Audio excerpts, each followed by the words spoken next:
Good afternoon, ladies and gentlemen. It's a beautiful day in Sandestin. I understand it's about 10 degrees cooler than it normally is today, or at this time. So anyway, enjoy the beautiful weather. I'm Kitty Whitney.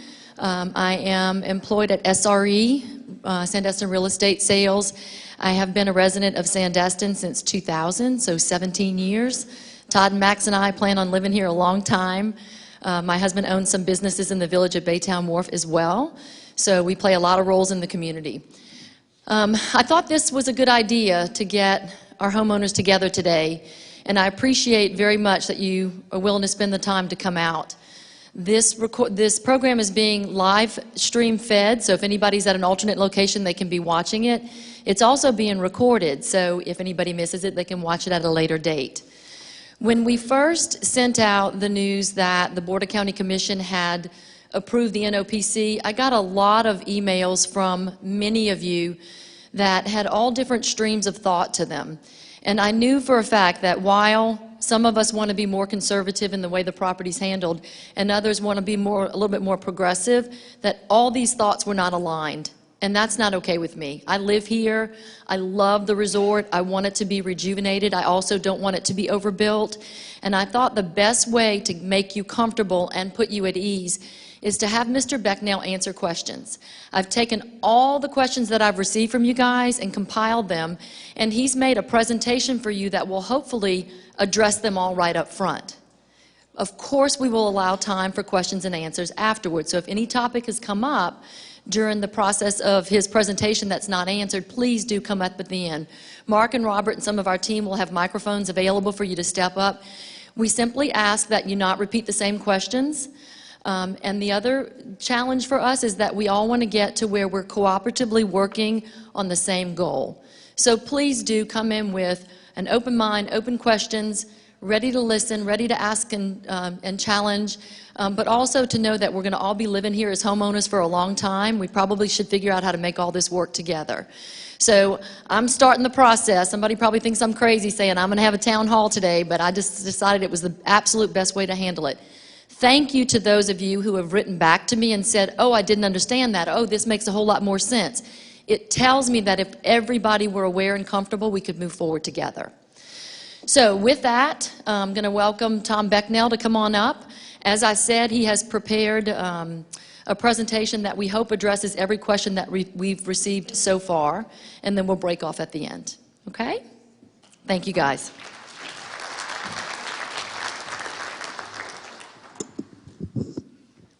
Thank you, Kitty, but you give me more credit than I deserve. I really don't have a presentation. I rarely write. In fact, I've never written a speech. I simply get up and talk. So it may be a little discombobulated, but I'm going to try to get all the information to you that I think is important today. A lot of it is based upon the various emails we've received from a lot of you over the last few weeks. And a lot of it is also generated by some of the misinformation that's been disseminated both by the newspapers and some folks within the resort. I'm really not here to try to change your mind or convince you of anything or to get you on my side. I would really like to do two things. One, give you as much information as I can in the short time that we have allotted today about the DRI, that's Sandestin, and to tell you what took place over the last few months with the NOPC, because there seems to be not only some misunderstanding, but perhaps some fear over what actually occurred. I think to be effective, I'm going to go back, and if you'll bear with me, I'm going to talk about the history of Sandestin for some of you who may not be completely familiar with it. Sandestin was originally started in 1972. And in 72, two guys from Atlanta, Evans and Mitchell, bought this tract of land and started a development with the idea of building basically what is here today. They started on the west side of the property and put in streets, lakes, and started the golf course and some homes. They also started a little activity on the beach side. From 72 to 74, that was about all that was going on within Sandestin.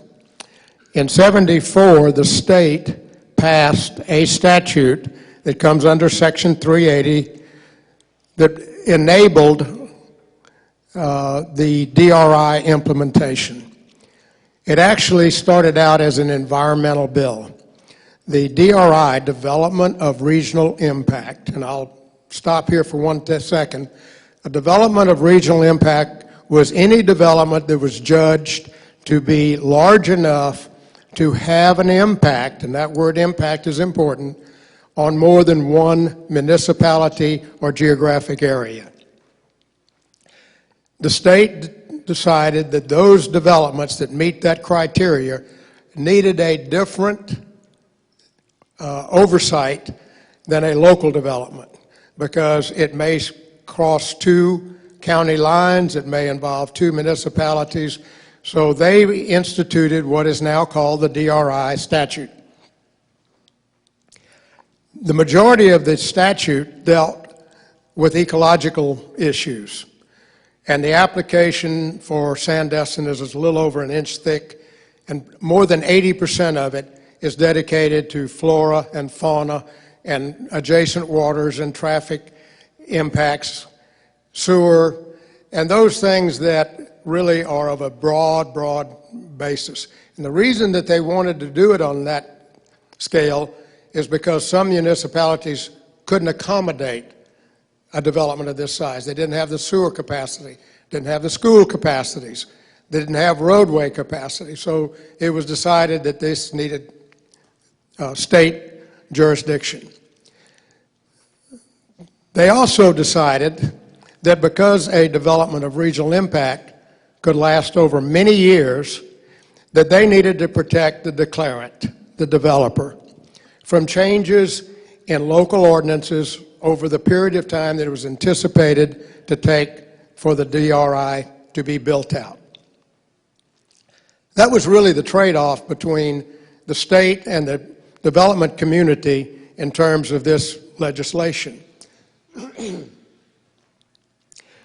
So Evans and Mitchell, back to the story of Sandestin, Evans and Mitchell were under development when the statute was passed, and they were approached by the state and said, you need to come in and file a DRI application, which they did. However, because they felt that it was going to be more onerous than the existing planned unit development requirements, they fought to keep the west side of the resort out of the DRI.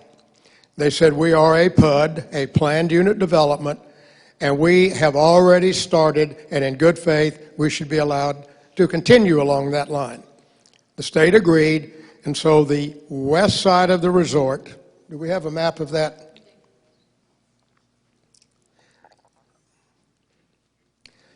The west side of the resort is not part of the DRI, and it is the area, the small area circled in red that is not colored inside. That's why today it's called the vested area. People talk about the vested area. Well, that is the vested area. It is part of Sandestin. It is part of the planned unit development. It is simply not covered by the DRI. So in 74, they applied for the DRI for Sandestin, and in 76, it was approved, and we became a development of regional impact. Work continued, and between 76 and about 1980, Evans and Mitchell had some financial difficulties, and they wound up losing the entire property to various lenders.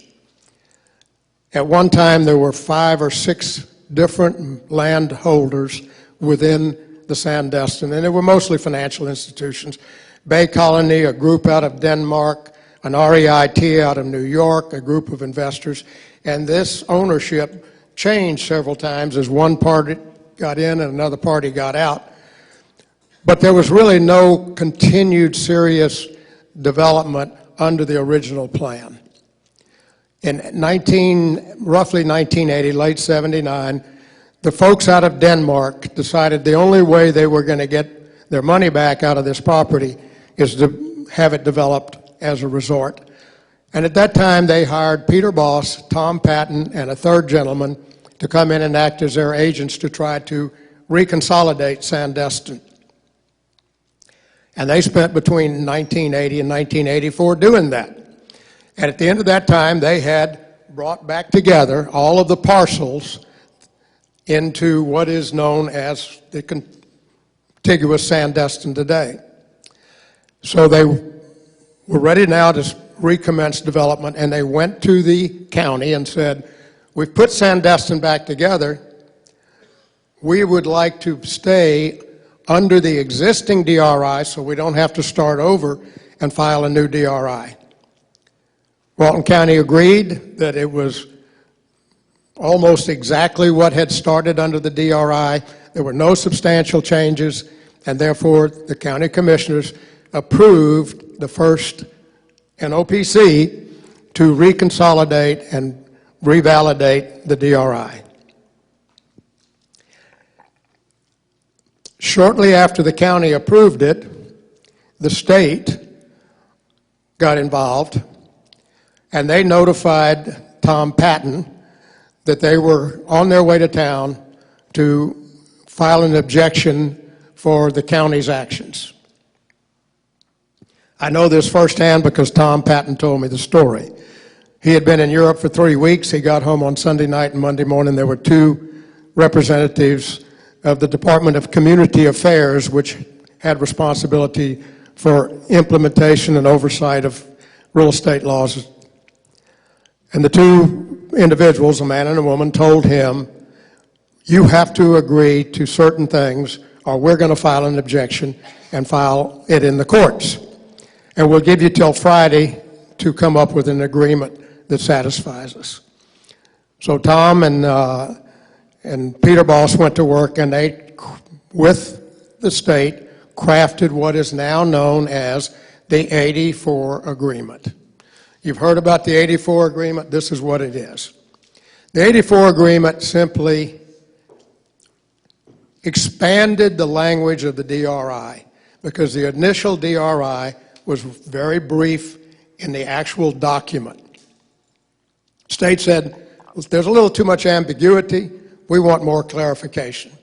So they clarified several areas within the existing DRI.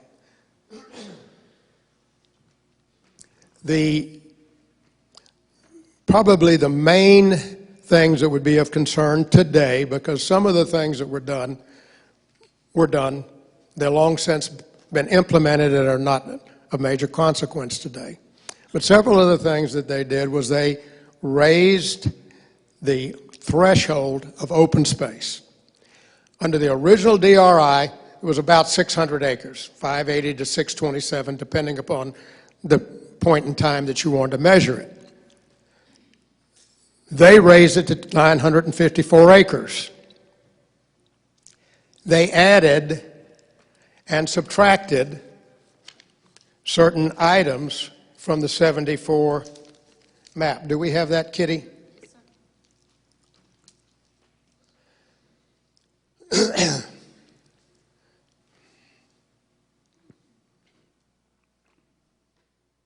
That's the one that before that, I think. You know, the one that lists the acreage.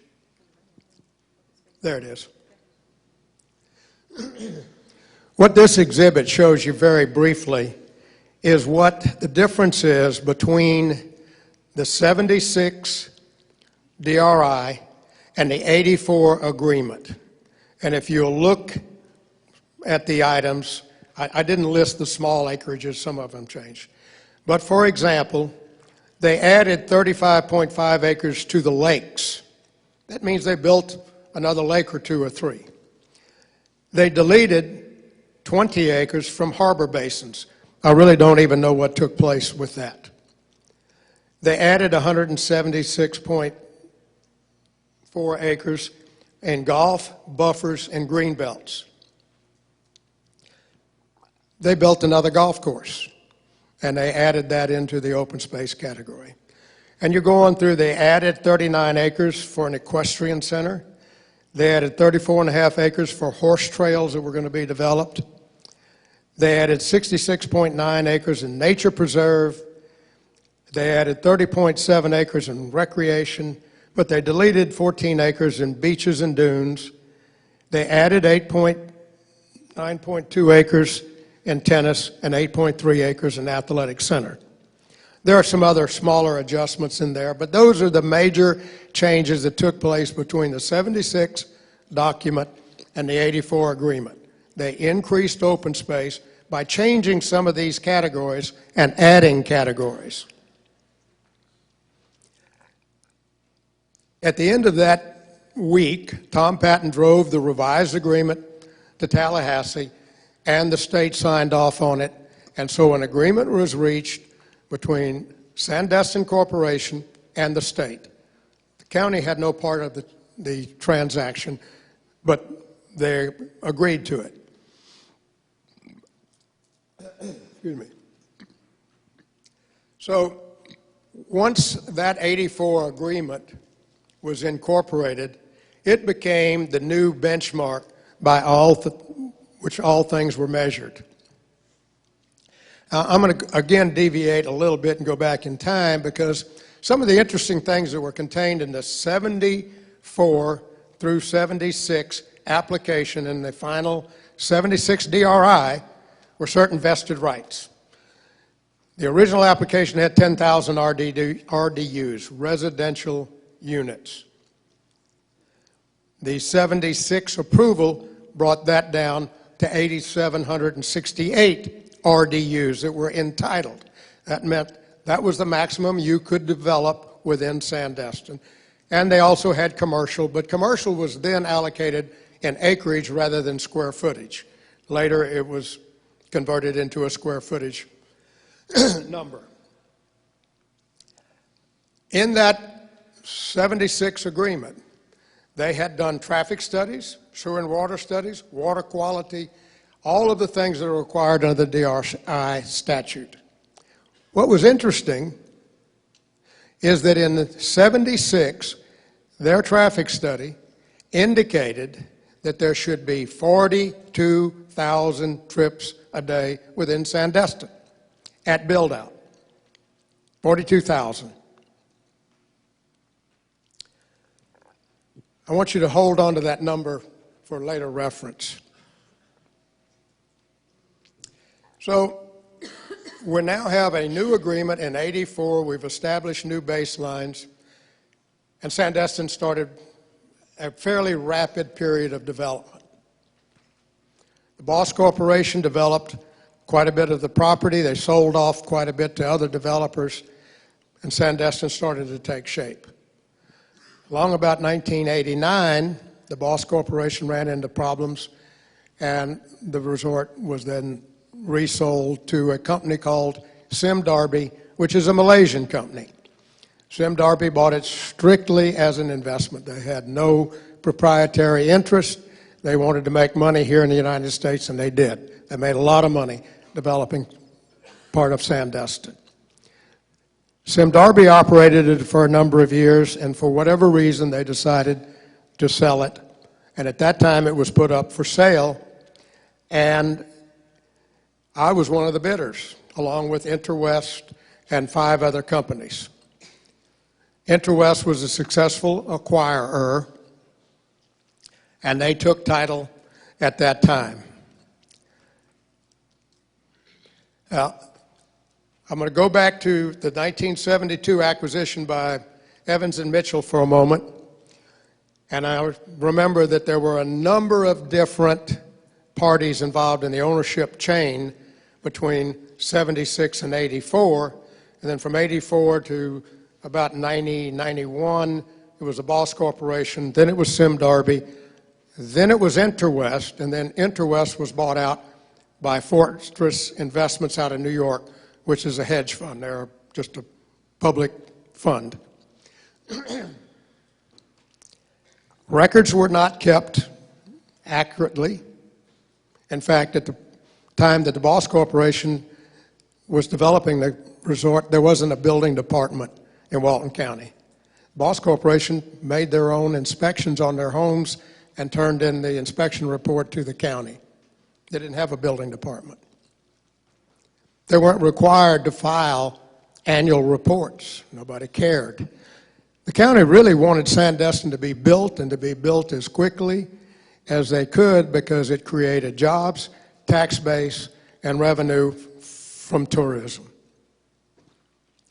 It didn't change much during Sim Darby's time, other than there was a building department, and finally building inspections were made and people were starting to ask about reports, and Sim Darby had enough sense to hire some people from this area that knew how to do these things, and so the records started being processed on an orderly basis.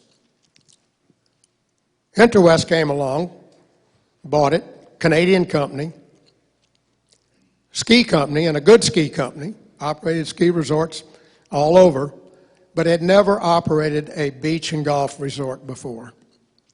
They had one golf course, and it was in Phoenix. It was called the Raven. That's where the Raven Golf Course name came from.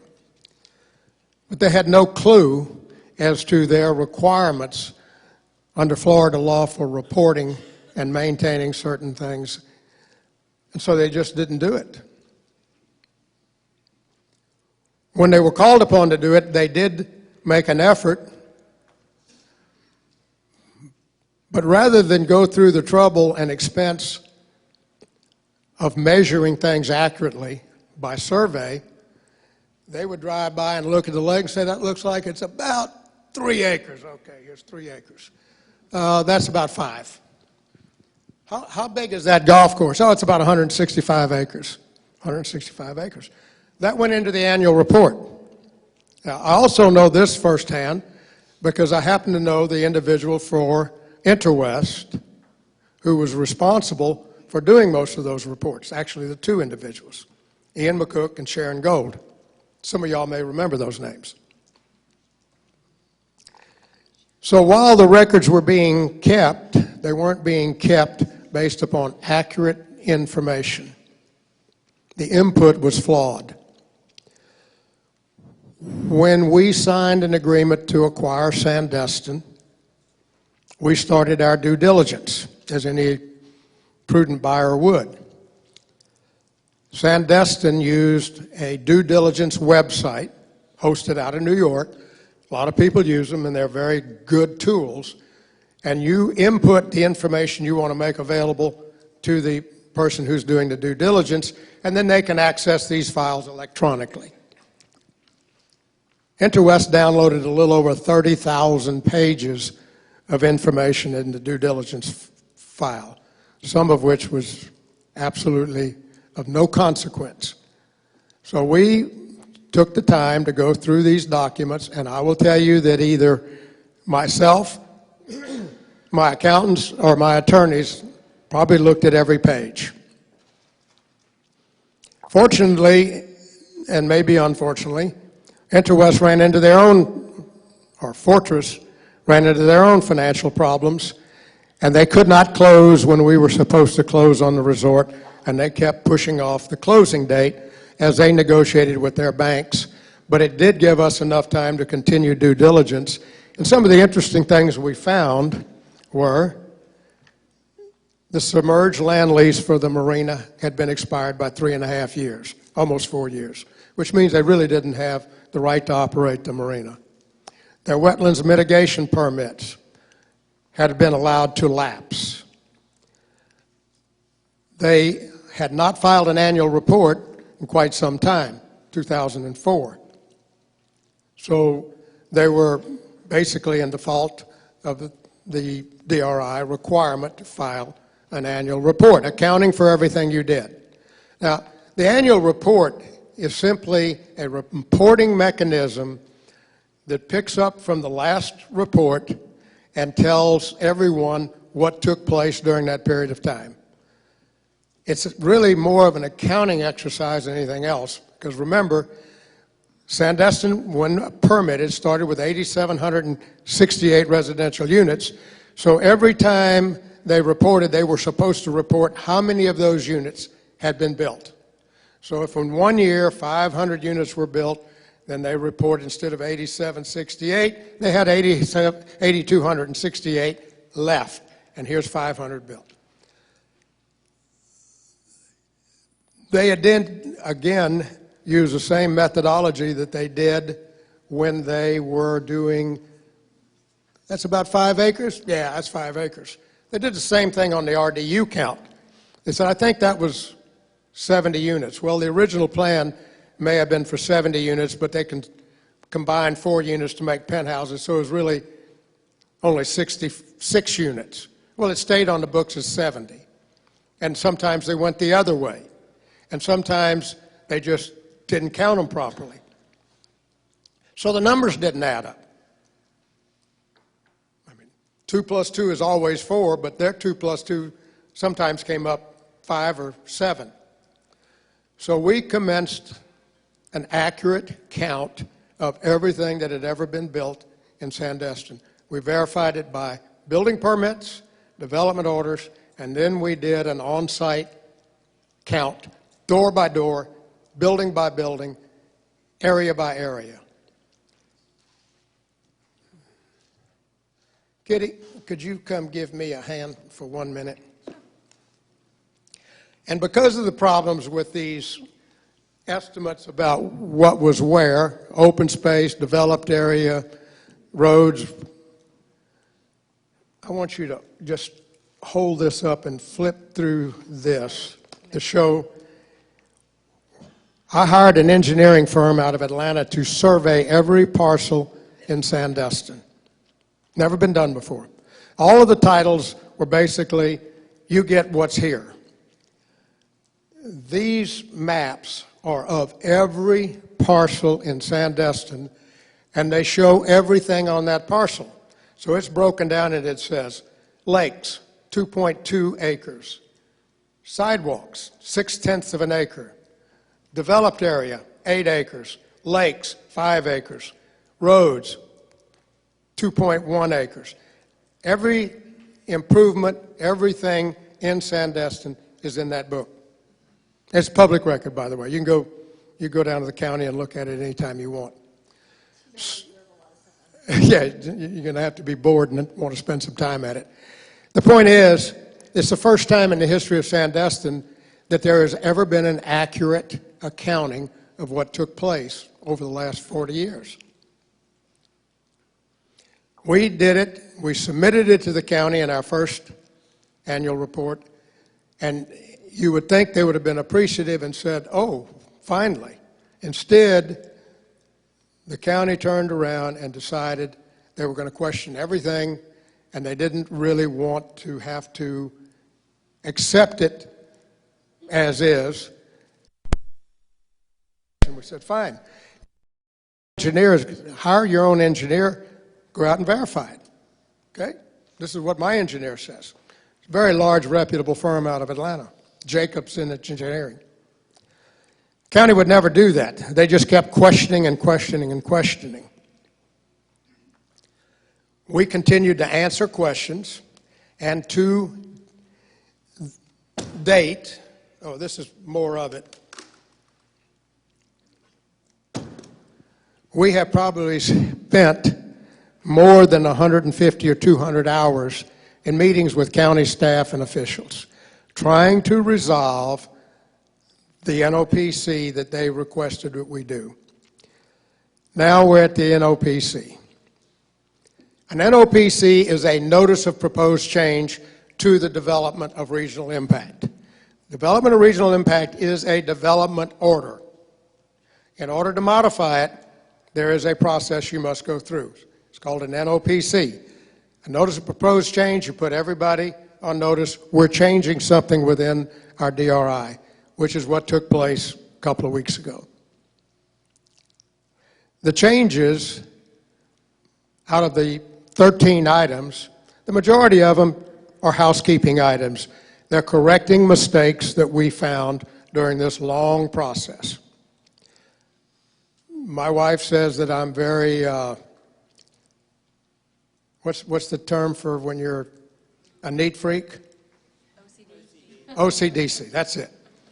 Because in my closet, my white shirts are here, my blue striped shirts are here, my polo shirts are here, and so forth.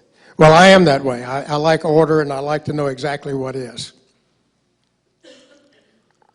Sometimes it's a pain in the rear end, but it's just the way I am. So we corrected a lot of mistakes that have been made. I'll give you just one example because it's going to get boring after a while. But when Interwest was here and Sim Darby and they developed something, they took the attitude, as long as we kind of count it, that's close enough. In Baytown, for example, if you walk into Baytown, you'll see this first floor is all commercial, shops, restaurants. Above them are condominiums. Well, there was no category for mixed use within the DRI, so Interwest simply took the residential units and accounted for them in the adjacent parcel and counted for the commercial in the proper parcel, which meant it wasn't correct. We corrected that. We corrected numbers. We corrected other areas where the information just wasn't accurate. So if part of your NOPC here is a correction of mistaken information. The second part of it are items that the county said, would you do this? It will make it easier for us in the future. Some of them came from you homeowners through the SOA. Get them to do this. And we agreed to the majority of those items. And the last was to solve the problem of open space. What was the problem in open space? 3 years ago, the county said, you don't have enough open space, so you're in non-compliance, you can't build anything else. That's why we haven't built anything in 7 years that we've owned the resort. We said, you're wrong, there's plenty of open space. Is this the, yeah. Can you put this one up, Kitty? Or can I put it up? It's up. Oh. This shows Sandestin. I have to get down here because I can't see that far. Sandestin is on the left, and it says Sandestin Actual. On the right, it shows the Walton County either under Resort District or the Development District. That's the two districts that we would fall into. Don't worry about all the other numbers because they're almost the same, but look down at highlighted total open space, Sandestin, 1,155 acres. Under the comp plan, it's 524 acres that are required, and under the Development District, it's 629 acres. This is current, folks. The 1155 has changed, but the comp plan in Walton County today calls for 25% open space. We have 49% in Sandestin. So what does that mean? It means we have twice the amount of open space that is required under the comp plan.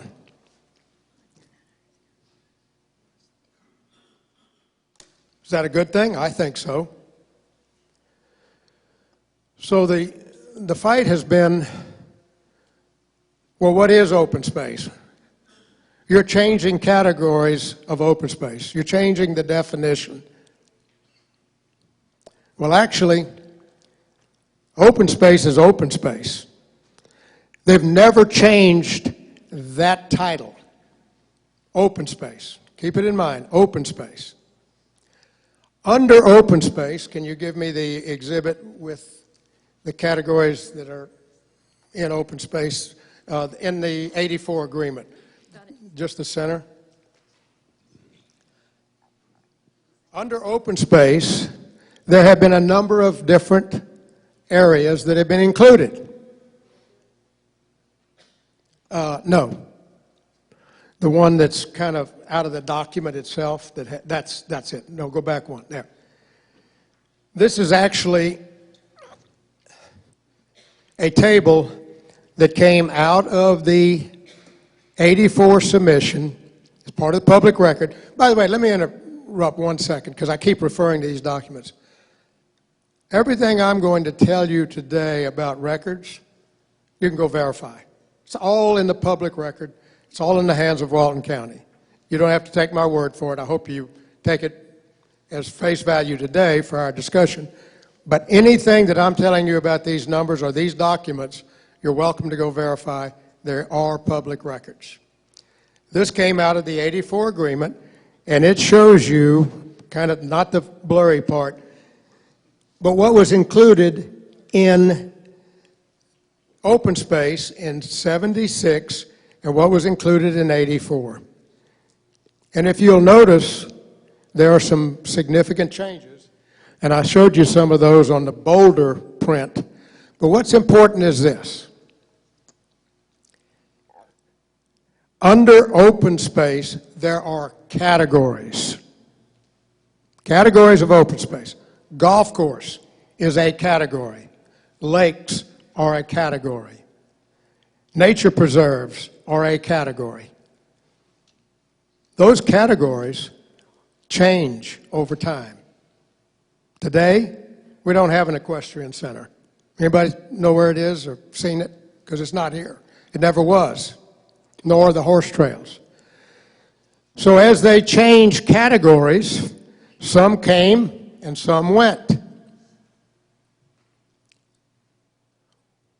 When we did our surveys that are here, we determined there was a lot of open space that hadn't been codified specifically.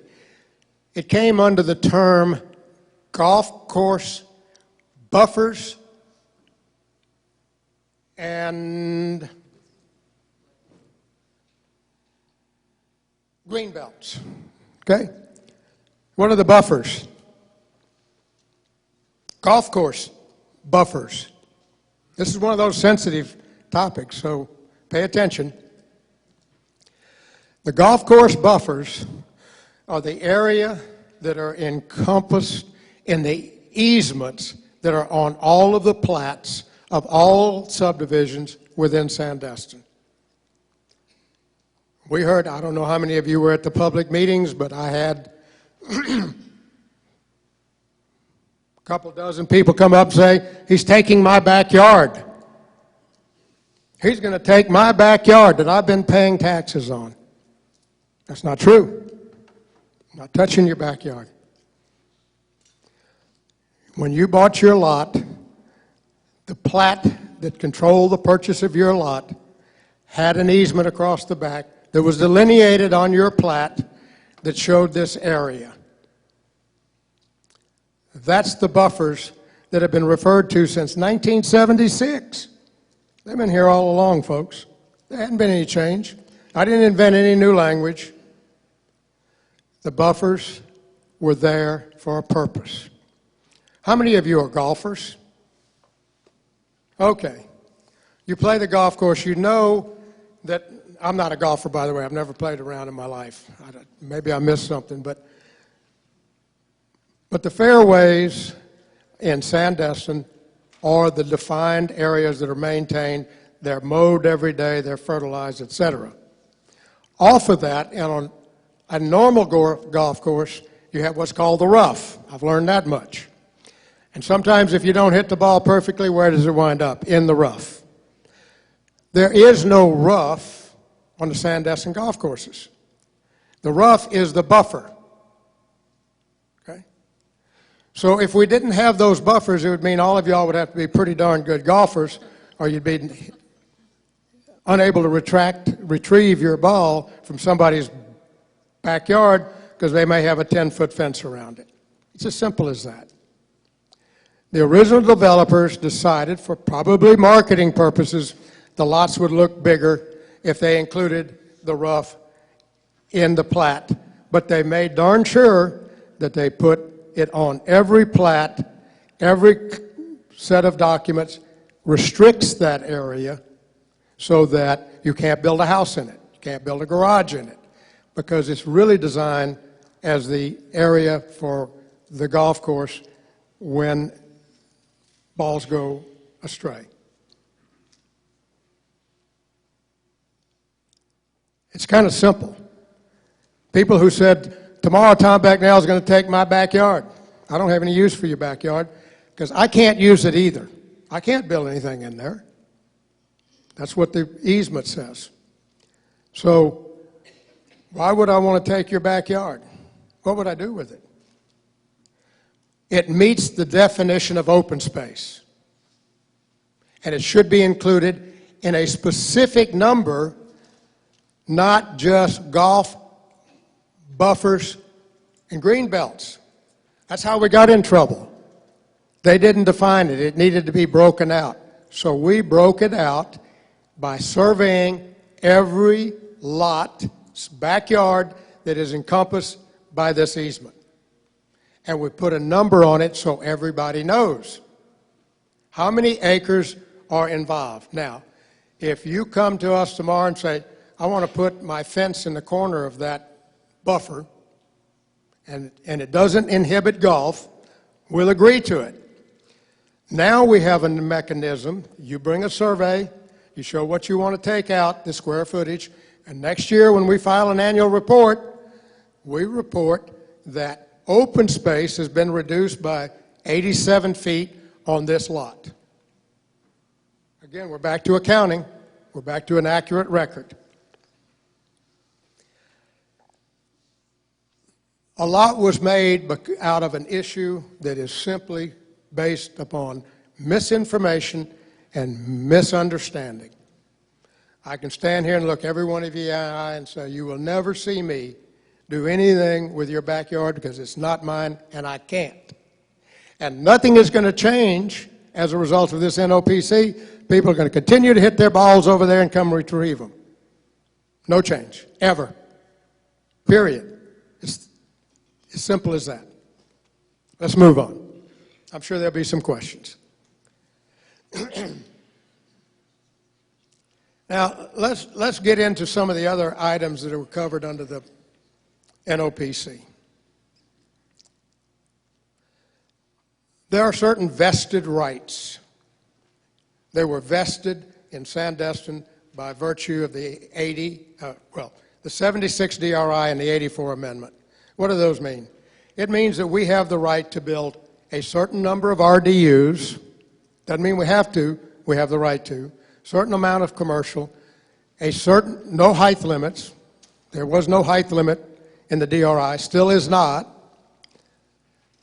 And as long as we don't exceed any of those thresholds, we're allowed to develop within the parameters that were set forth. A lot was made about Bay Point. You hear all these attorneys saying, oh, Bay Point. Bay Point had a height limit. Bay Point had a certain number of RDUs, and Bay Point had a certain amount of recreation space. When the resort was built out, there was an area that had been recreation that was sold to a third-party developer, not the original developers, who came in and said, I want to build a building here, and I want to build it 12 stories, even though the threshold established in the DRI was 8 stories. Oh, by the way, there's no density left in the DRI, so county, would you give me some more density? And we're going to take this out of recreation. County went to court, homeowners sued, and they won. Well, they should have won, because this developer was stepping outside of the DRI. We're not asking for more density. We're not asking for height. We don't need to. We're not taking the recreation out. So Bay Point was determined to be not applicable. The county attorney made the statement in the meeting, it is a vested rights issue and it's not applicable.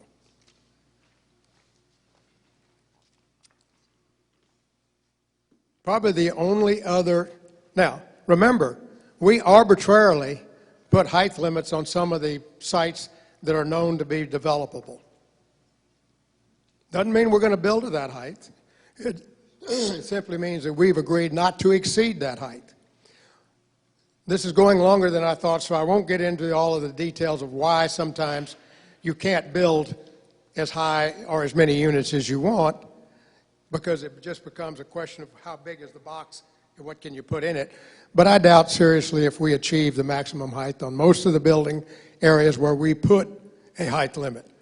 But this was done at the request of the county manager because the SOA had said, well, we don't want any 40-story buildings in Sandestin. I said, okay, we'll come close to matching the heights in the neighborhoods. We probably exceeded them in some neighborhoods out of an abundance of caution. But at least we said, this is it. Now, I will tell you, one time, we looked at doing, now this goes back before I bought the resort in 2005. I tried to buy a piece of property from InterWest. I was going to build a 30-story building on it. I was. Now I can't. That's what this did. It put a cap. Okay. A lot of questions about who owns what in Sandestin and why don't I fix this. Some of the emails said, I've been paying my dues to SDI now for 13 years and I still have a pothole in the street in front of my house. Or why don't you improve the swimming pools or make better swimming pools, the community pools? Well, there's a simple answer, because I don't own them. And you don't pay me any dues. The dues are paid to the SOA. So just very briefly for clarification, the Sandestin Owners Association are all of you folks. Sandestin Investments is me and my folks. We're two completely separate entities. You pay dues to the SOA. The SOA maintains streets, security, drainage, waste management, the pools, that sort of thing. We, Sandestin Investments, own most of the amenities. The tennis courts, the golf courses, we own the conference center, we own the beach club, we own the Burnt Pine Club, so our ownership is mostly amenities. We also operate a rental business, which a number of you probably have your units in, hopefully. That business supports the infrastructure of Sandestin. And here's where I get a little passionate. Sandestin Investments is the only entity in Sandestin that advertises. Nobody else. The SOA hadn't spent $5 on advertising Sandestin as a great place to come live, recreate, buy a home, enjoy yourselves. Not a dollar. We have some third-party rental companies in Sandestin. And if I offend someone, I'm sorry. They don't spend a dollar either. They put the units on the website, that's free, and they use their computer to book people and they mail them the keys, or some of them have a local office. Without the advertising done by Sandestin, there are a lot of people that wouldn't be coming here. We spend over $2.5 million a year on advertising. There are a lot of people who would not know that Sandestin existed, much less what a wonderful place it is to come to. That's paid for by Sandestin Investments. Every time I get a complaint that this amenity or that amenity isn't in the condition it should be, I cringe because I know it's true. But we bought a resort that had been neglected by the prior owner for 10 years. The infrastructure was in atrocious shape.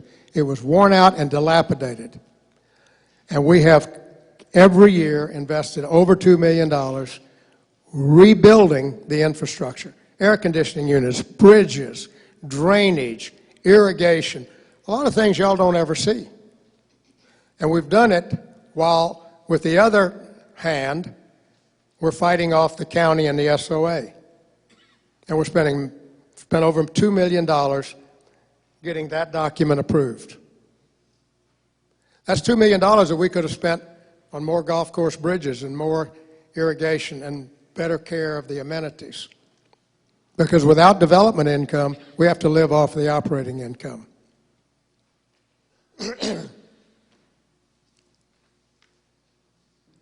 The question about the amenities is kind of interesting. We had a number of people say, well, why can't I play golf for free or for less money, or what's going to happen here or there? If it wasn't for the resort guests that come in here every summer, those amenities probably wouldn't exist. Because if we went to the homeowners, the 4,500 homeowners or so, and said, in order to keep our amenities open and up to par, you need to start paying dues to us of $1,000 a month. Everybody said, whoa, wait a minute, I don't play golf, but I want to keep the tennis courts open. Well, I'm sorry, we got to keep everything open. So I think you need to step back a moment and realize that without the rental guest coming to Sandestin and supporting the amenities, they wouldn't be here. I think you need to also realize that the rental guests that are coming here are occupying a lot of the units that you folks own. I own one condominium in the DRI in Turnberry. So they're not coming and staying in my units. We own some over in Bayside as well. But inside the DRI, I own one unit. Every other unit that we rent belongs to one of you folks. And y'all get 70 to 80% of the money that comes in. We live off of the rest. Pardon? Well, good. I'm glad you said that. Because somebody has to pay the expenses of that unit. Remember, if it were vacant, the expenses would go on. Maintenance, insurance, taxes, cleaning, those expenses would go on. If you're an owner-occupant, you know that when your air conditioning breaks, you got to fix it. That's the other expenses that you're talking about. Because SDI does not get that money. It only gets its commission for bringing the guests to you and taking care of them. So when there are owner charges, that's part of ownership of a unit. Okay, so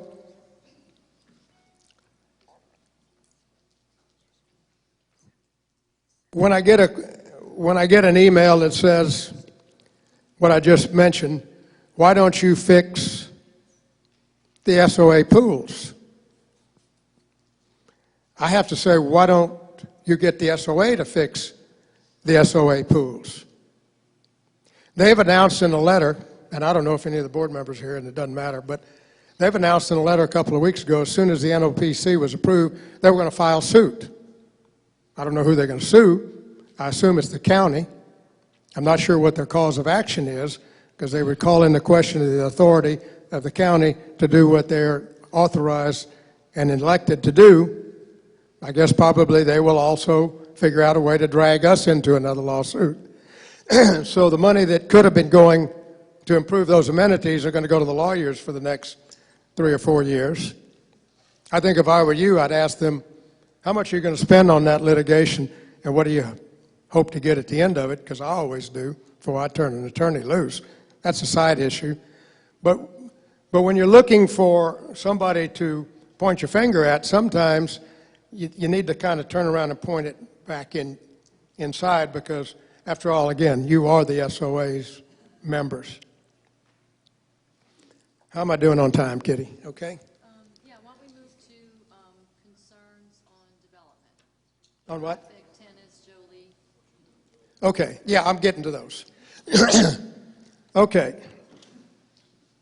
Now, more specific topics. Traffic. Everybody hollers about traffic. I live here too. I've been here 7 years. I drive back and forth probably as much or more maybe than anybody else, because I go from my house to the office, back to my house, back to the office, back and forth. And I have to tell you, I really don't find traffic to be that much of a problem. Now, y'all can boo if you want, but sitting behind two cars at the intersection of Baytown Avenue and Heron Walk, to me, is not traffic. Traffic begins when I get on 98, and it takes me 45 minutes to get to Destin in the summertime. That's traffic. In Sandestin, if you have 5 cars to get through a turnabout, it's really not traffic. But just while we're on traffic, I'm going to share some information with you. You remember I told you in '76 they estimated at build-out the maximum number of trips per day would be 42,000. In 2016, the SOA had a traffic study done by Kimley Horn, big traffic consultant. They estimated, based upon July, the week of July 4th, the traffic count, internal, was 43,200 cars. Whew! They didn't do so bad back in 1976. 42,000 versus 43,000. The 42,000 was a year-round estimate. The 2016 number was an actual count the week of July 4th. I might be missing something, but July 4th, isn't that our busiest week? Yeah, I thought so. Oh, by the way, they did a traffic study in 2014, and the difference between the 14 and the 16 show that the roads that they said were over capacity in 14 are no longer over capacity, and the number of trips are less. Just information. Means we have less traffic in 16 than we did in 14. Maybe the tram is working. Maybe the golf carts are starting to help. Think maybe? I don't think fewer people are coming. All right, down to some that are near and dear to some people. The tennis center. Oh my God, he's going to tear the tennis courts down. It was in the newspaper. No. There's no change to the tennis courts. They're not going away. It's a part of our business. We know it's important. It's a very important amenity to you homeowners and to our guests who come in. I'll tell you how that happened. It's kind of an interesting story, but it's one of many. Because the SOA has put so much pressure on the county to reduce open space, that staff, in a meeting, one of the many, many meetings we had, said, now tell us what you're going to do with the marina parking lot. We said, we're going to develop it one day. One day. There's 3 parcels there, 210A, 210B, and 201, I think. Don't write the numbers down, but they're on those maps that are public knowledge. And most of the parking are on those lots. And tennis is over here in the corner and occupies a very small portion of it. But since 1976, the tennis courts have been represented as open space, remember, recreation, at 8.6 acres. So a member of the staff said, nope, can't do that. If you're going to develop it one day, you got to make it residential, at least the portion that you might develop, and would not back off. We said, okay, we'll reclassify 4 acres from open space, tennis, recreation, to residential. What was the net effect of that? The county got to reduce open space by 4.3 acres and scared the hell out of all of our tennis players. These are the kind of things that, unless you're there, you don't understand, because they really don't make sense, but it's part of the process that we had to go through. I'm just going to tell you right now, we have no plans to change the tennis courts. If we ever build on the marina parking lot and it infringes upon any of the tennis court parking, we will replace it within a parking structure. Because it's a business we run. Why would we take the parking away from a business? If we were going to do that, we might as well close the tennis courts. But we're not going to do that. It's not part of the plan. Jolie Island. What are you going to do with Jolie Island? When are you going to build a building on it? When can I no longer go there? Jolie Island was another one of these mistakes that we discovered, along with the submerged land lease, the wetlands mitigation, the inaccurate count. And Jolie Island is even more interesting because back when Evans and Mitchell bought the property, they didn't have a survey. They bought that 2,400 acres that consisted of this area north of Highway 98 and this area south. Went through a succession of owners, as I told you, banks, REITs, individual investment groups, etc. And then it finally was reconsolidated by Boss Corporation. And then it went through 2 foreign owners and then a New York hedge fund. Somewhere back then, Jolie Island was dropped out of the chain of title. Somebody who thought they owned it really didn't own it. We caught it. We said, whoa, this is supposed to be part of what we're acquiring from Interwest Fortress. Well, as we were looking at the documentation, we also discovered that at one point in time there were 96 residential units allocated to Jolie Island for development. Interwest, when they sold, I think it was to Adams Homes, transferred that density over to Adams Homes. Like-kind transfer, remember, can do that at will. Could transfer it back the next day. But when the overlay map was done, the perimeter was conservation, preservation. But when the overlay was done, when the RDUs came off, the whole thing was overlaid as conservation and preservation. No documentation. Nothing goes back and says, we henceforth and forever do this. It was simply an overlay.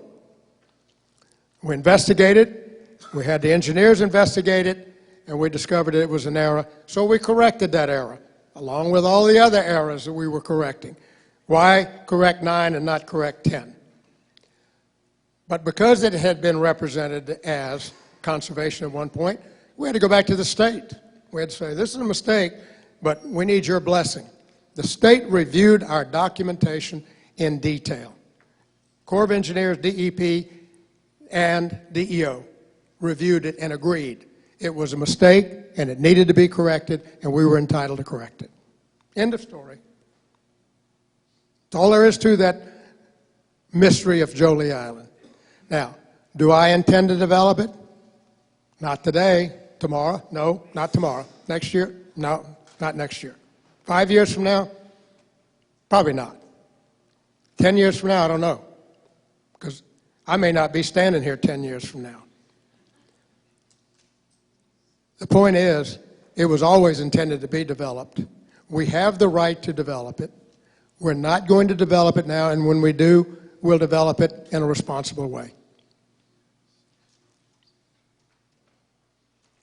I don't want to say trust me, because nobody trusts real estate developers. By the way, that's an interesting point. How many of y'all are from Walton County or Okaloosa County? Born and raised?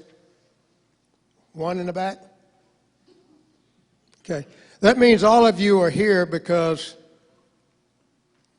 us guys, you know, the devils in the red suit, the developers, have built a place that you chose to come and live. That's what developers do. They build your homes. They build your communities. They build your cities. They build the office buildings. So I'm not ashamed of what I do. I'm very proud of what I do, and I love it. That's why I'm still doing it at my age. Anybody wants to go back and look at my past record, you're welcome to do it. I'll tell you everything I've ever done. I'll tell you all the bankers that have been involved, and you can go take a look under my skirt because I have nothing to hide. So now we're down to beach congestion. We heard a lot of complaints about beach congestion. We got an exhibit. This was the beach taken this week, I believe, right? Okay.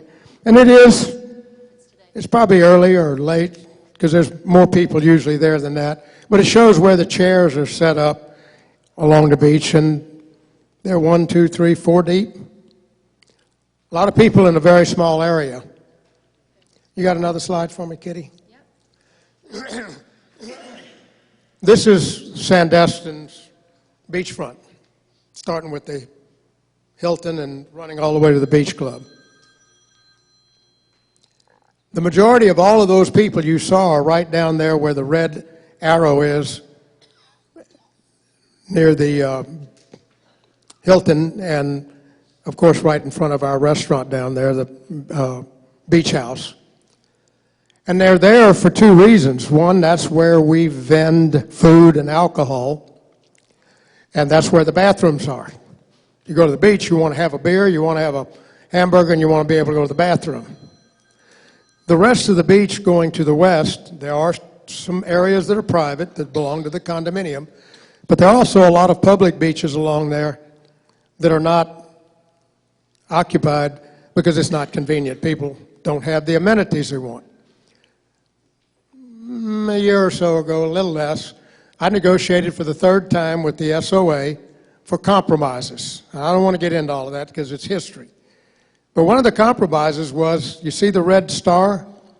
The SOA owns the access to that beach right there. And it's fairly wide. We said, you know, if we'd put a bathroom down there, and you can, and we, SDI, would set up a vending operation down there where you could get a beer and a hamburger just like you can up at the beach house, people would spread out and the beach congestion would disappear.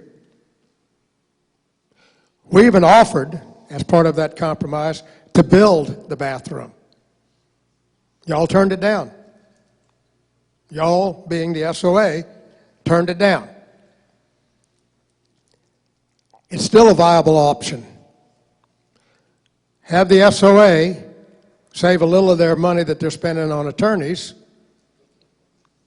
Go build a beach bathroom. And we'll put the vending operation down there so that people will go there. And by the way, that boardwalk goes right out to the parking, and there's a tram stop there. So it's just as convenient as where they park now. In fact, it's actually more convenient than in front of the beach house. I know y'all think I'm picking on the SOA, and I am.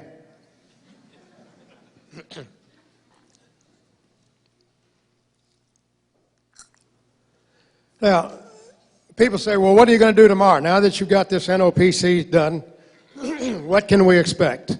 How many buildings are going to be built tomorrow, and which one's going to be in my backyard?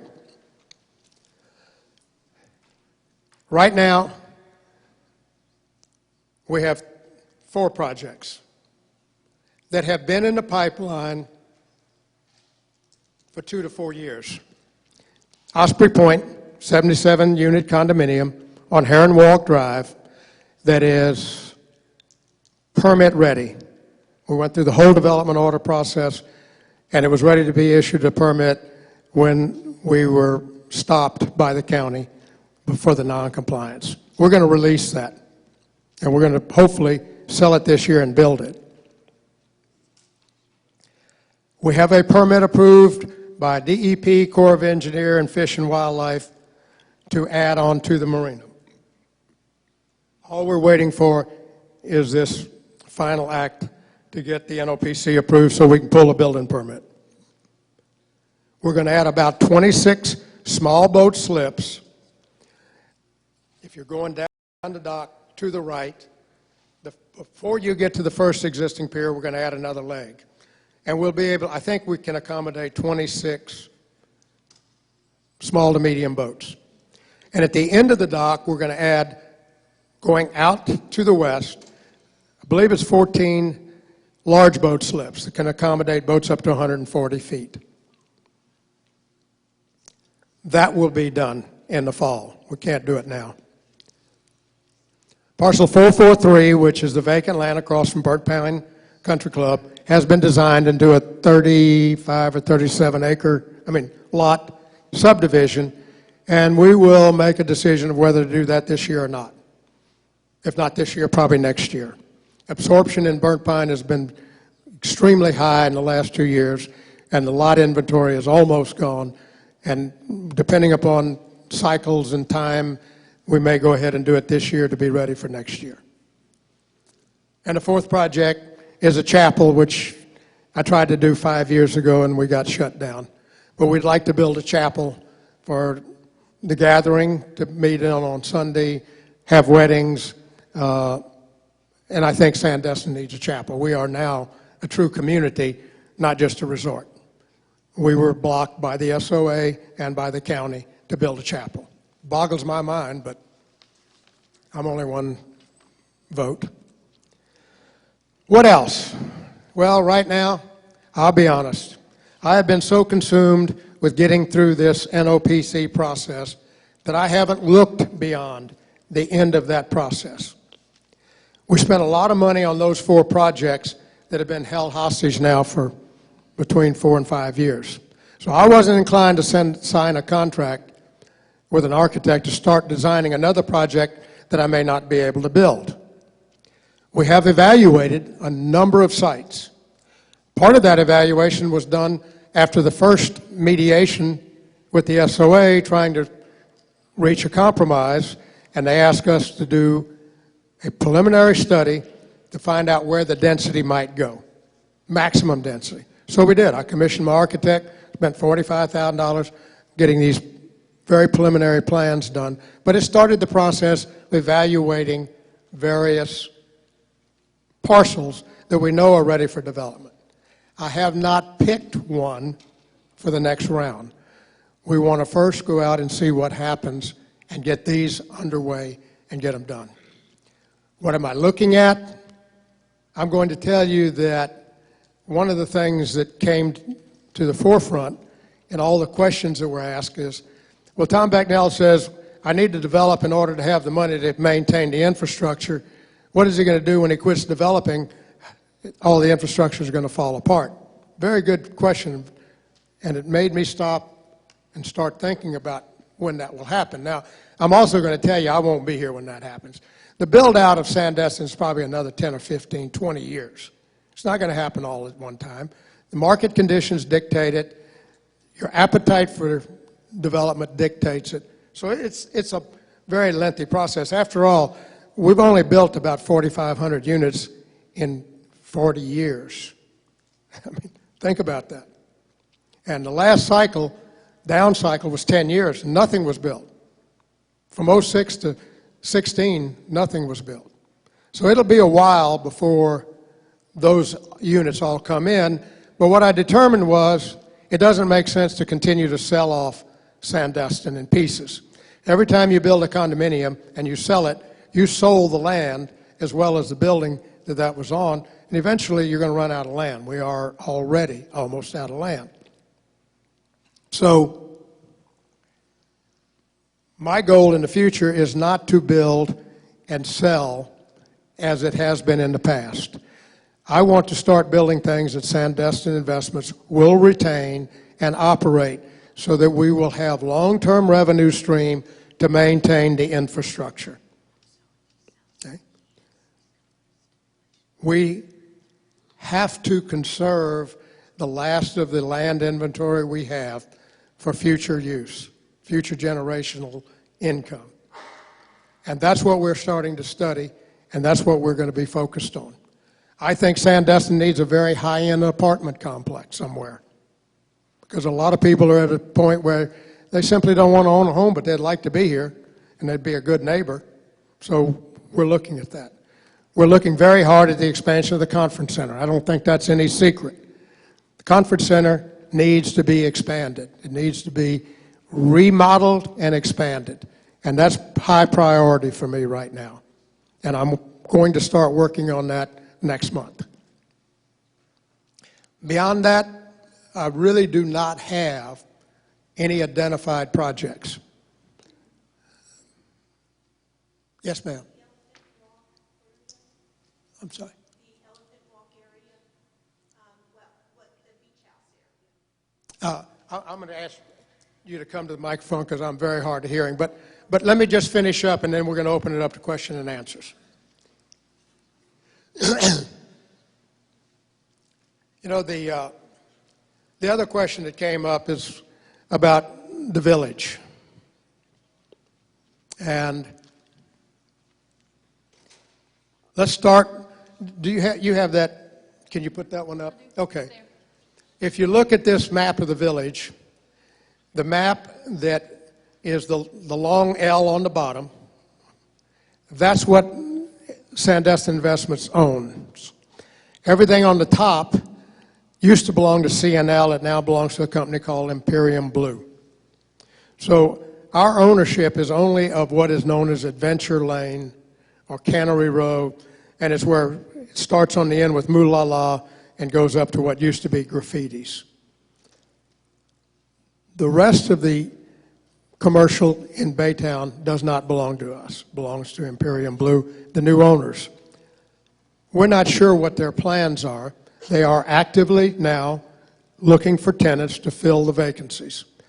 We have one vacancy left. I'm going to turn that over to you. Talk about.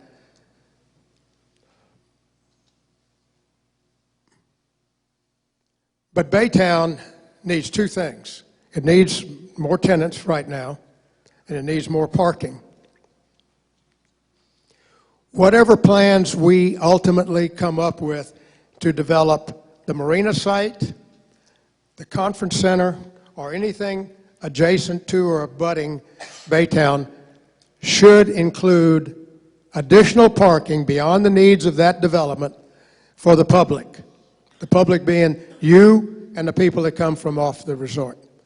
We have tried in the past to reach an accord with the SOA and the previous potential buyer of Baytown to do a parking garage, and no one wanted to participate.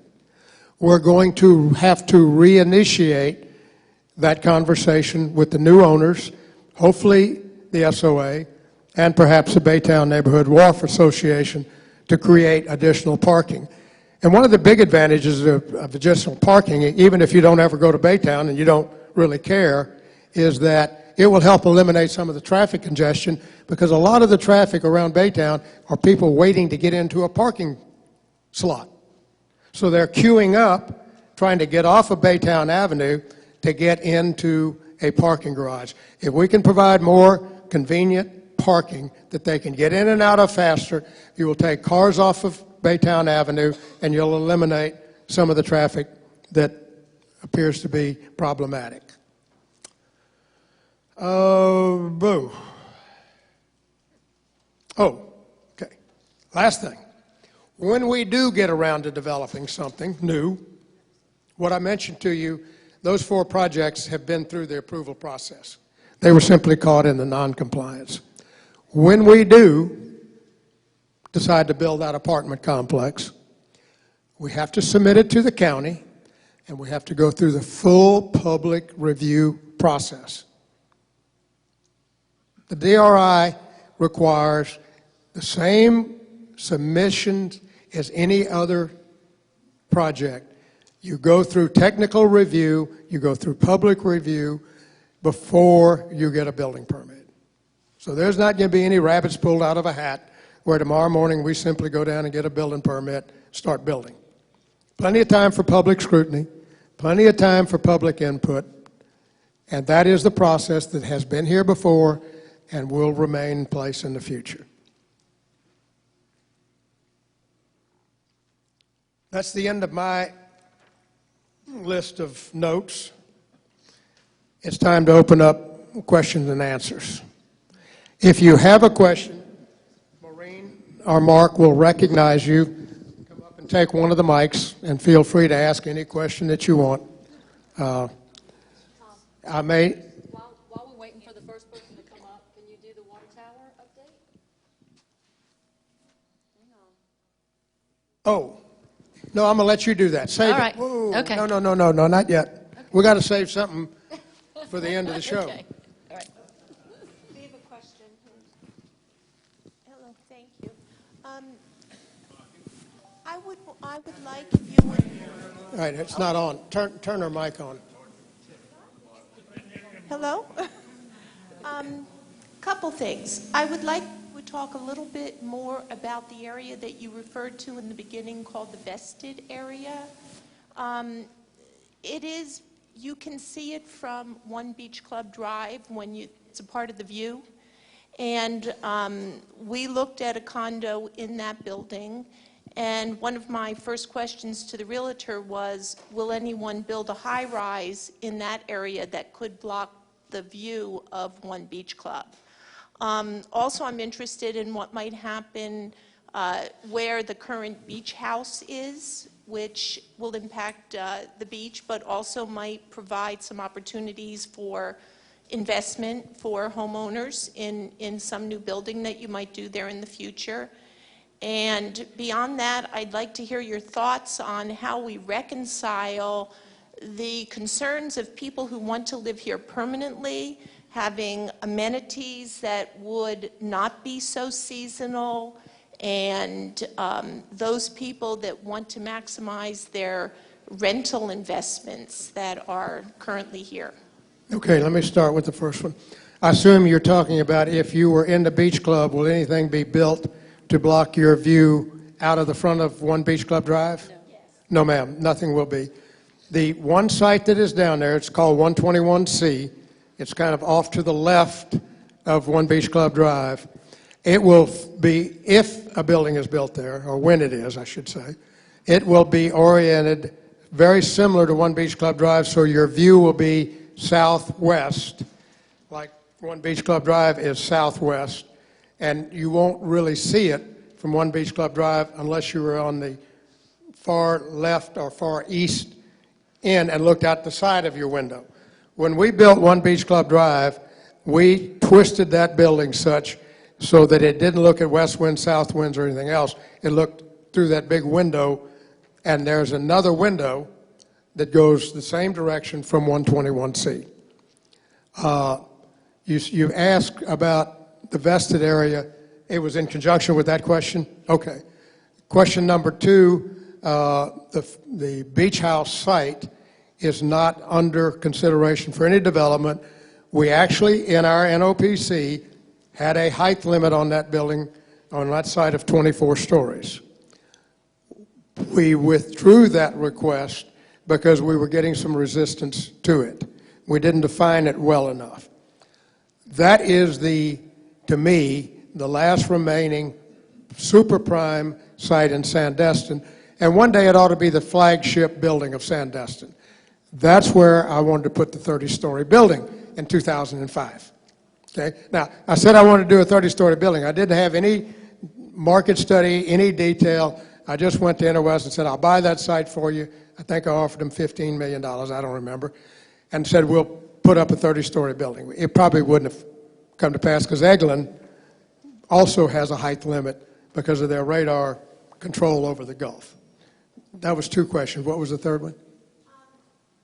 The third question had to do with how we reconcile amenities. The concerns of the homeowners that want either live here currently full-time and or are thinking in that direction, and the folks that just want to maximize their rental investments, therefore spend as little as possible and earn as little as possible on their rentals that they currently own.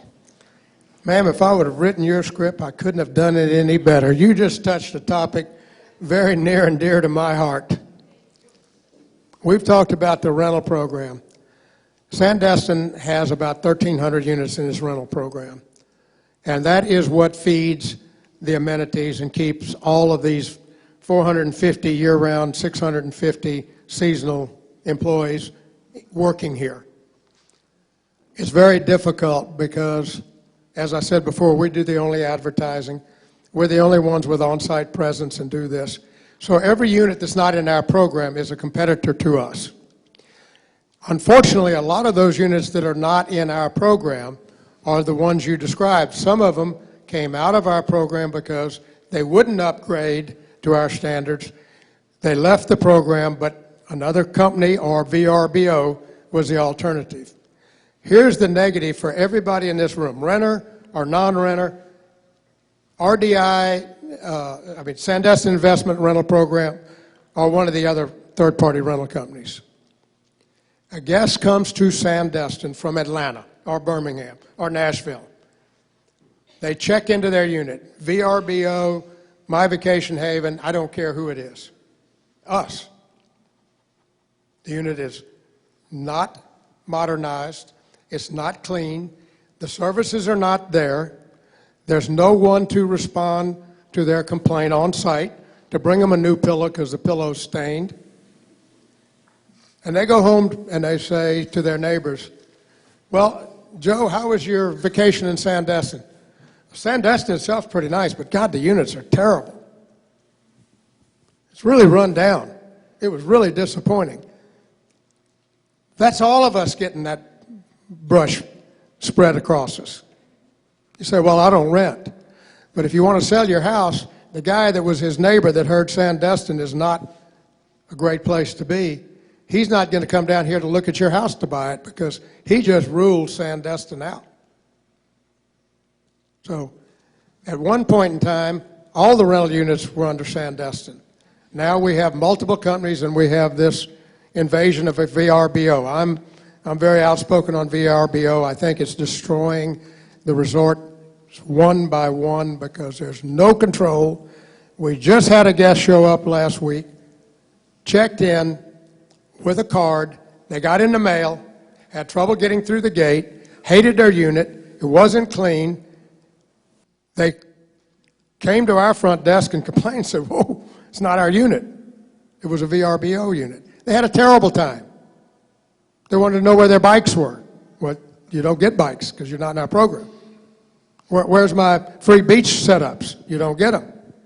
Well, they went home very unhappy with their experience in Sandestin, but it was out of our control. Now, that's another topic for another day, but any of you that are not in our rental program, we would like for you to reconsider. If we don't deliver, I understand. I'm going to get off my sales pitch, but I had to do that. Have you ever considered having a division in your company that would dedicate itself to helping current homeowners do the repairs and upgrades and so forth necessary to their condos? Well, again, you must have read my script. We have a program. We had a program started 4 years ago, I believe, or 5, where if you would upgrade your unit, we would pay up to 1/3 of the cost. We spent over $2 million in that program, Mark, helping owners upgrade their units. But for those people that just don't know who to call if you need a carpenter or don't know who to call. Mark Hodgkins. Okay, because I've been here 19 years and I never had information from Sandestin. I know you haven't been here all this time.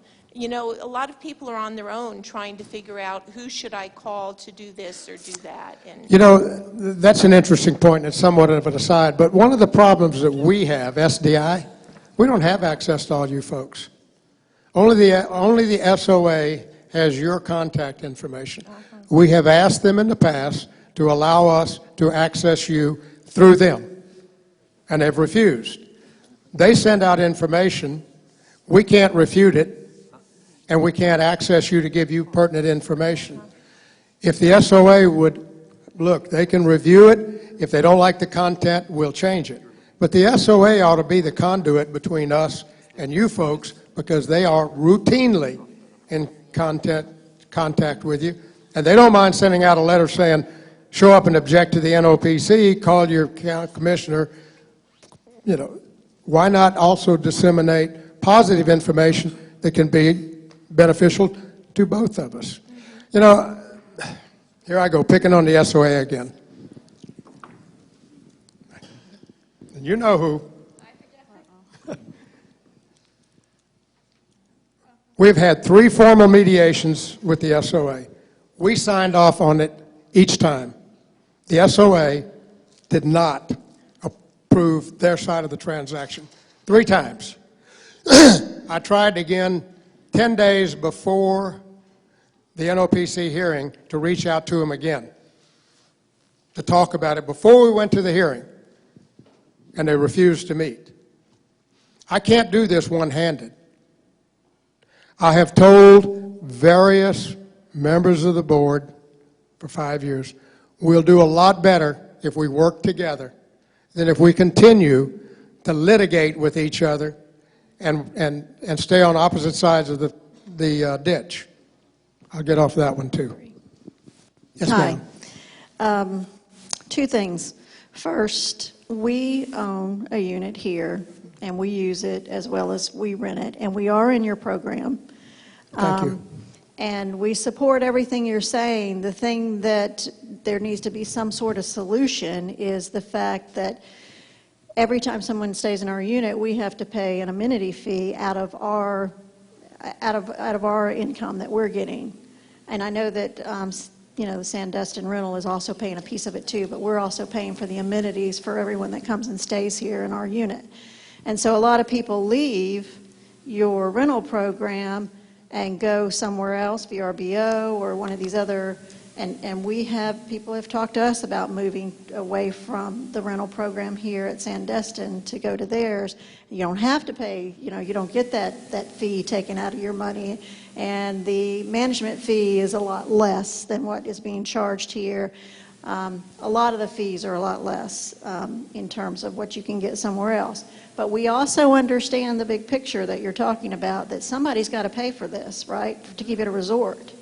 So there needs to be something to where these other companies that are coming in and taking away the business from your rental company, that there is a fee that they have to pay. They do have to pay, but the guest pays it instead of the owner.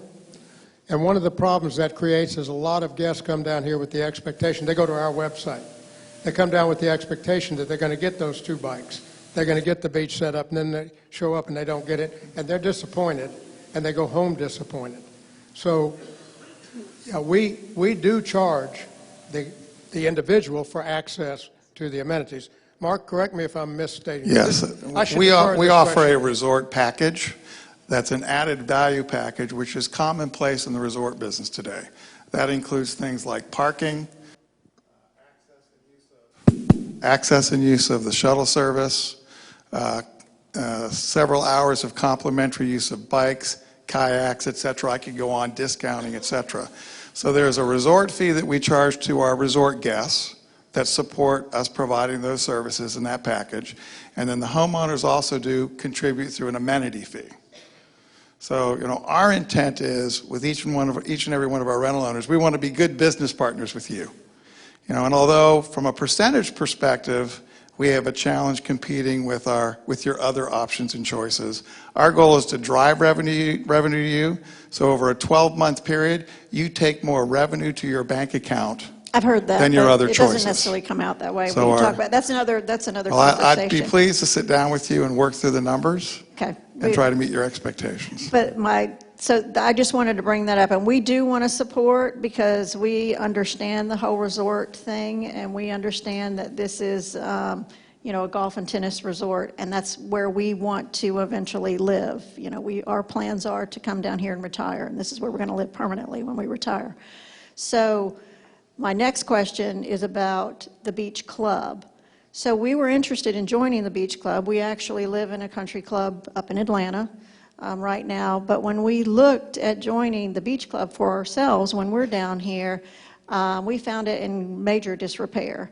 Not anywhere close to the standard of what we're used to up in Atlanta. How long So ago was that? this was last year when we looked at it. Okay, we spent, well, I don't know the dollar amount, but we have done a significant amount of renovations to the beach club in the last year, 18 months. We added the new deck out by the bar, covered the other deck. We have redone the interior of the upstairs dining room. We are redoing the bathrooms to some extent as we Bathroom speak. was terrible. Yeah. We have a lot of bathrooms that need repair, and we're doing it this year. Everything comes, again, remember what I said, Interwest didn't do anything for 10 years, truthfully. We have their financial records. We're playing catch-up. We had a lot of requests from Burnt Pine. It needed, talking about clubs only right now, it needed a huge amount of work. We've done that. It's almost finished. We have one bridge to replace, or 2 bridges on the golf course, but the club is in good shape. We have the beach house bathroom there on the pool deck. We have the bathrooms at the marina. We have the bathrooms. All the bathrooms that we own need redoing, and we're doing that now. Okay. The Bayside Conference Center, we had a number of questions about the health club and the leaking roof, and we authorized a month and a half ago a new roof on that building, $650,000. People say, why don't you fix the roof? Well, why don't you give me $650,000? We're going to redo the exterior because it's about as ugly as a worn-out mule. That's $550,000. And then we got to do the inside because you wouldn't want to put lipstick on the pig and still have a pig inside, so we're going to redo the inside. We're going to spend $2 million on Bayside Conference Center, and we won't get our money back over 10 years. The option, though, is to turn off the lights and close the doors. And that would be very bad for the entire resort, to have a big building like that black. Right. So we're stepping up and making the commitment to redo it, and it's starting now. Good.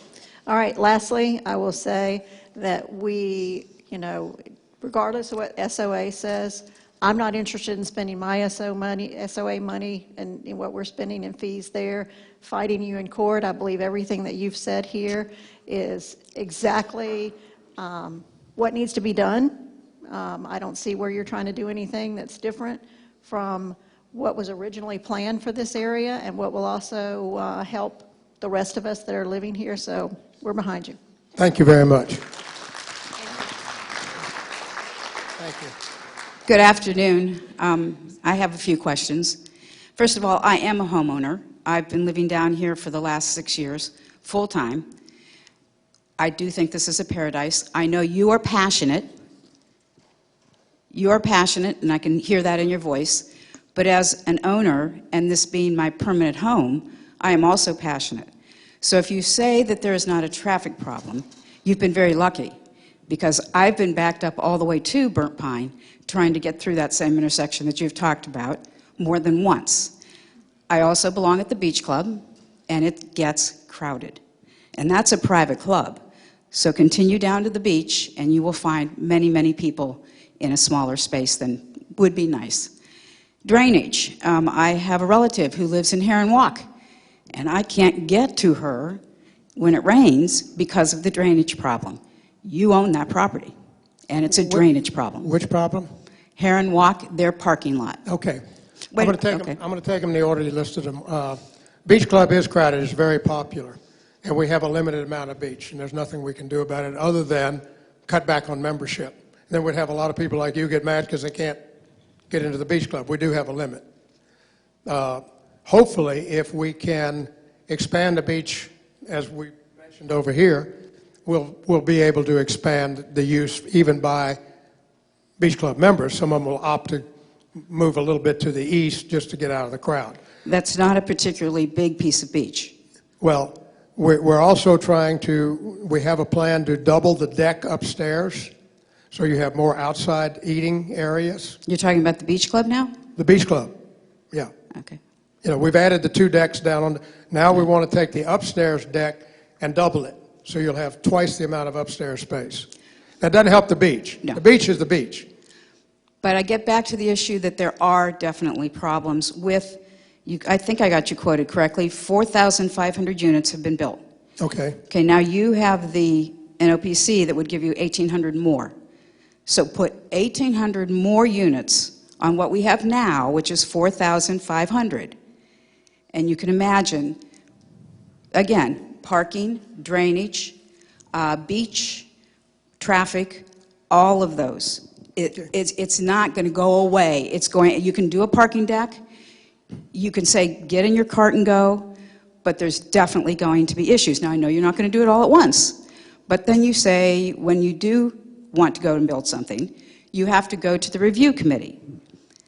But the rules have changed. If your NOPC is implemented, your rules have changed. No, they haven't. When you go and you say, now we're not going to stay at a certain limit, we're going to go to 24 stories, or we can switch residential to commercial or vice versa, the NOPC, in my mind, and maybe I'm wrong, but it seems to me it has changed the rules. Didn't change anything. It put a height limit where I could have gone to 40 stories, now I can only go to 24.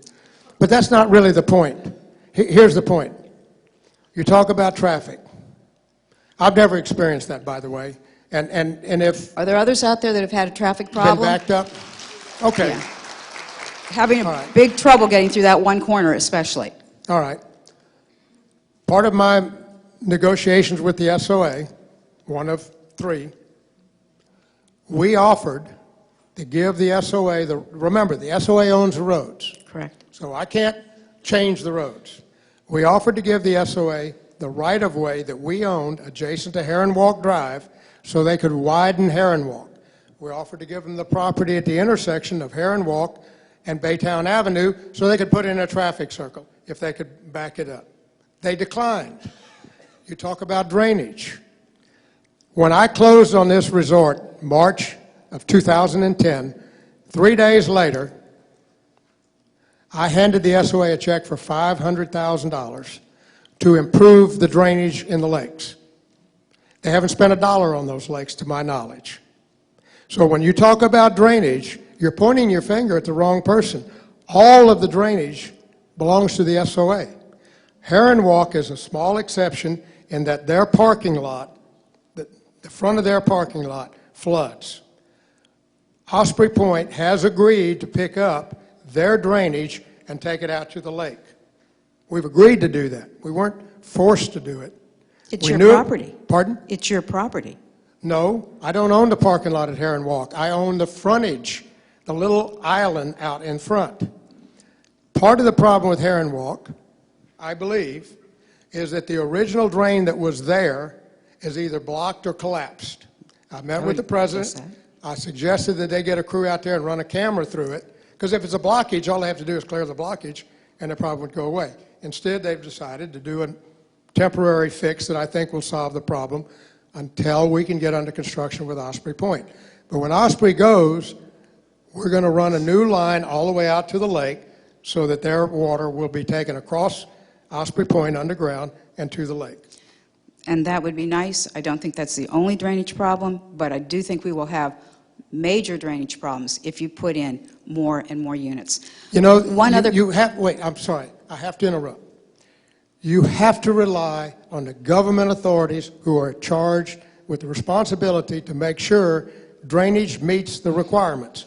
That's Northwest, wait a minute, I'm sorry, what happened 20 years ago is not under our watch. It isn't even under the watch of Florida Water Management because they didn't exist then.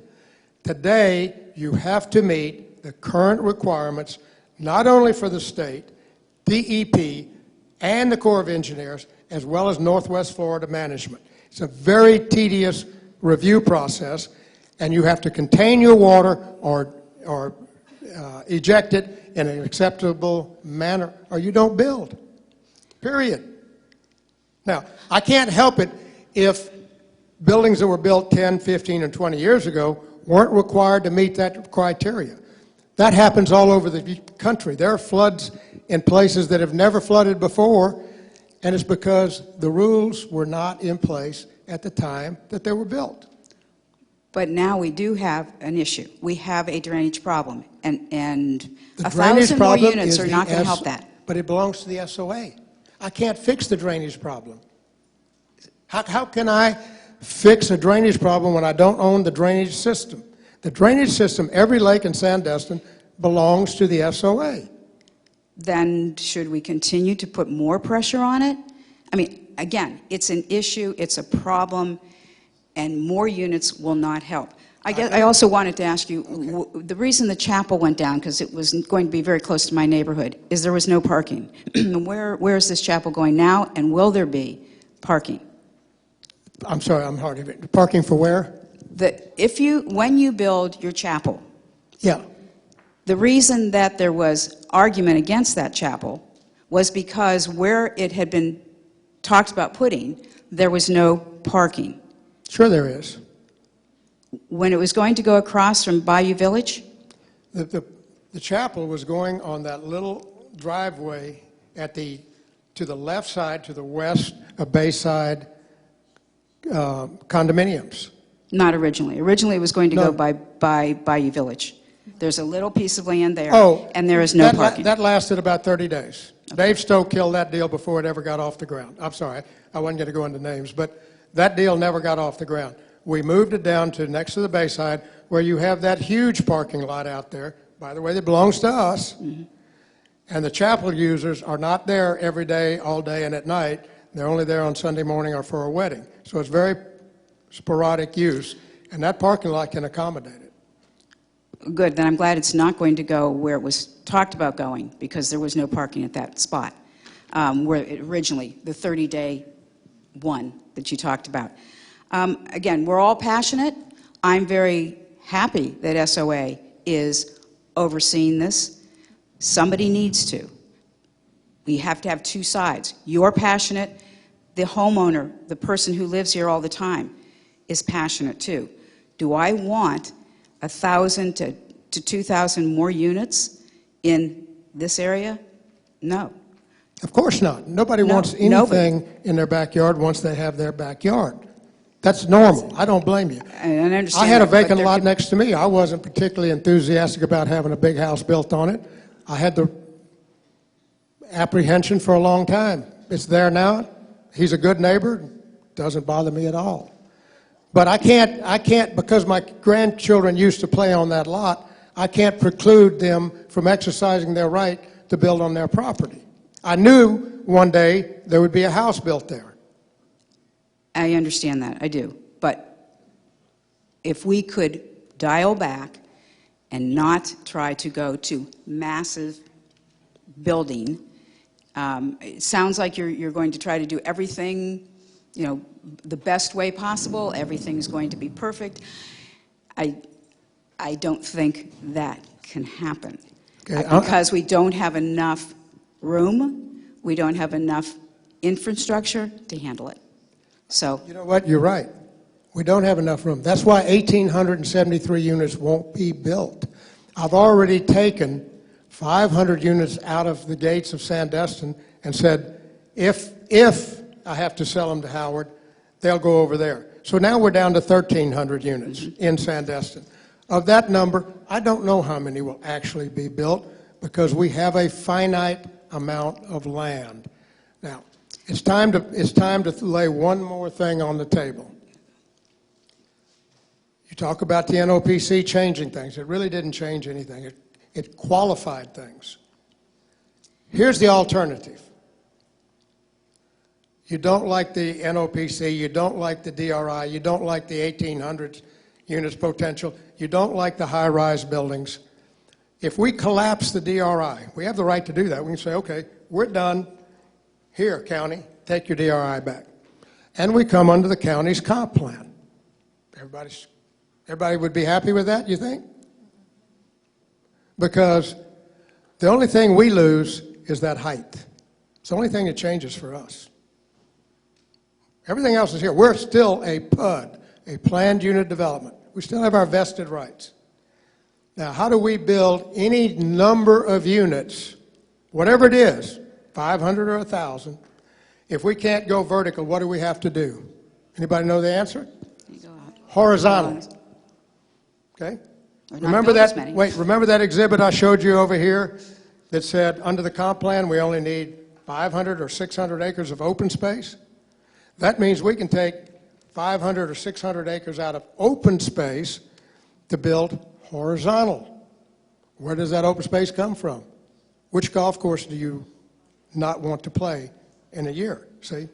I mean, those are the kind of choices you have to make. You say, oh, well, don't build anything, just forget about it. Well, You I have could have told my you have a neighbor, right to build. I like the view over that vacant lot, don't build anything, and it wouldn't really do me much good because he'd say, I don't think so. We're going to be responsible. And We're I going to hope be that you are. responsible. I hope that you are. I've been to a lot of the county meetings. I'm hearing different things here than I heard at all of the meetings that I sat through. I heard different things from the staff. I've heard different things from the lawyer. So am I confused? Yes. But I'm glad SOA is in my corner. And I have no- appreciate you, and I know you're passionate. I appreciate that. But so are we. I have no problem with SOA oversight. I think they need to be here because it's too hard to get a consensus among 4,500 homeowners to do anything. They have a vital role. In my opinion, they've overstepped their role. In fact, if you read their charter, it explicitly states what they can do and not do. And one of the things it doesn't give them the right to do is get involved in a political battle and spend $500,000 of your money without your approval. And they did. I don't mind oversight. I don't do anything in the closet.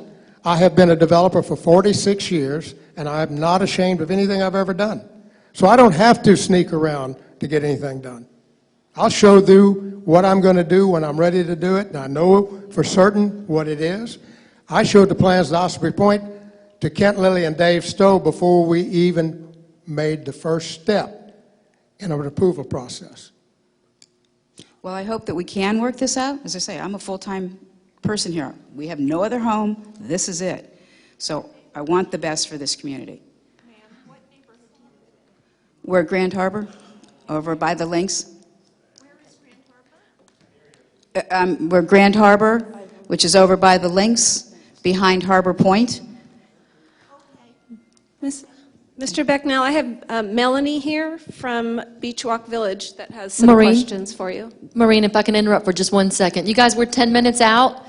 If we're lucky, we can get 10 one-minute questions in. I doubt it, but we can certainly try. Go ahead, Melanie. Thank you.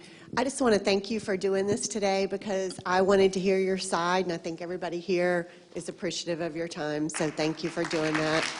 Thank you. I have 6 very quick questions. I think you can answer them very quickly. My main concern is beach access and parking. Do you own it? If you don't, what are you going to do about it? We own quite a bit of land at the beach. If you start with what is now the beach house, come out and go through the putting green, putt-putt golf course, we own all of that land, and then we own the piece of property across the lake from that. There's a fairly significant amount of land there. One of our proposals, again, going back to when we were discussing it with the SOA, was if we ever developed anything there, we would do a underground parking lot over the entire area. Creates one heck of a lot of parking. If necessary, we could do a second level above grade. You can't make more land, but you can make better use of the land you have. So that would be part of our development plan, is to add the parking that we could do it with a structure.